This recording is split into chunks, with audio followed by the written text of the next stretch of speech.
South Africans around the country are growing frustrated by the rolling blackouts. At this stage, it's not clear when things will get back to normal. eNCA's Nqobile Madlala is on the streets of Johannesburg talking to people affected by the outages, and she joins us now. Good morning yet again, Nqobile. You know, a bit earlier on, we never got a chance to discuss the township economy and how it's been impacted there in Soweto by the constant blackouts. How have they been coping with this? Because, I mean, really, it drives the economy there. There are people that are running small tuck shops. There's also even bigger establishments in Soweto, but they might not necessarily afford to have these generators to keep them afloat.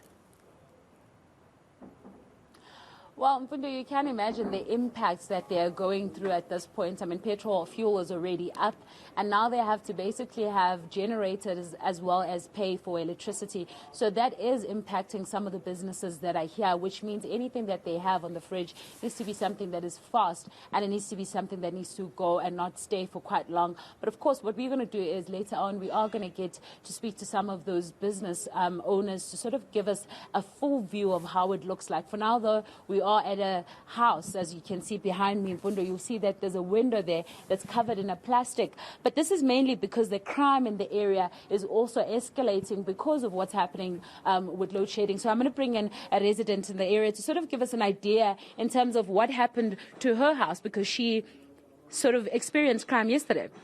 Yeah, hi. What happened is that in the early hours of Tuesday, my son woke up to the sound of people in the yard, right? And also because of load shedding, we forgot to switch off the TV. So when he was walking towards the lounge to switch off the TV, he saw two shadows like outside here. They had already taken out the glass, and then it was just the plastic inside that was covering, that was between us and the two criminals, So we shouted, and then they ran off.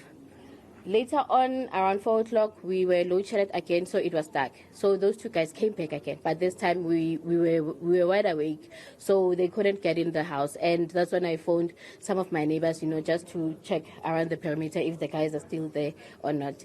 But what's scary is that they tampered with our lock. So in the morning, I couldn't even go out of the yard, So it shows that they were planning to come back, and maybe because they know the occupants of the house. Do you feel safe though? No, I don't feel safe. So what I've done is, at the moment, I'm forced to install blackouts just so that we can be safe with the kids, But it's quite scary because, with this constant load shedding, criminals, that's when they strike, because, it's dark, nobody can see them, Yeah. Well, Mfundo, I'm just going to show you, that is the window that they took out, essentially taking the frame and the entire thing out. But of course, the lady just explaining to us that because of what has happened, she's now forced to install butlers. So that means that's the amount of money that she may have not planned for, but now she has to have. So she has people that are here that have come up now to sort of assist her, because she feels that she is unsafe at the very moment. But of course, we have heard from some of the leaders that live in this area that the crime continues to be a major issue. So I'm going to bring in just one of the community leaders to give us an idea. I mean, Umama saying that she woke up to a window, a frame that was taken out, and now she has to install butler bars to ensure that she is safe. The crime is an issue in this area. Is load shedding affecting the people? Yes, Nqobile, as you can see, it is affecting the people because crime is getting rife within our communities during these load shedding schedules. And what Eskom is not taking into cognizance is the fact that people are really affected and people are very suffering within the community, because now we also have a big syndicate, which is people stealing circuit breakers from the mini boxes. So you have to understand that, Nqobile, that when electricity comes back, some people don't have electricity because that crime is very rife when it's dark.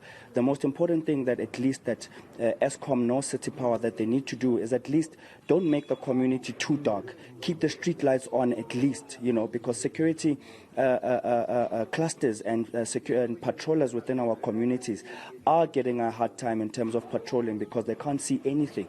So it would really make sense for the load shedding that's scheduled for us, that at least keep the lights on so that at least the community is protected. All right. Thank you very much. That's some of the community leaders. But I think what it's highlighting there is that as much as some people may be forced to do such things, Vundo, to get people that are going to assist them, but more than anything, if the lights were on, then at least you know that the people who are in security can respond to this effect. The lady here has had to worry about going out of her house because of what's happening. But all this is, of course, attributed to the fact that load shedding is affecting their lives in one way and the other. It most certainly is affecting them and a number of others. We'll leave it there for now. That's Nqobile Madlala out in Soweto for us. Now,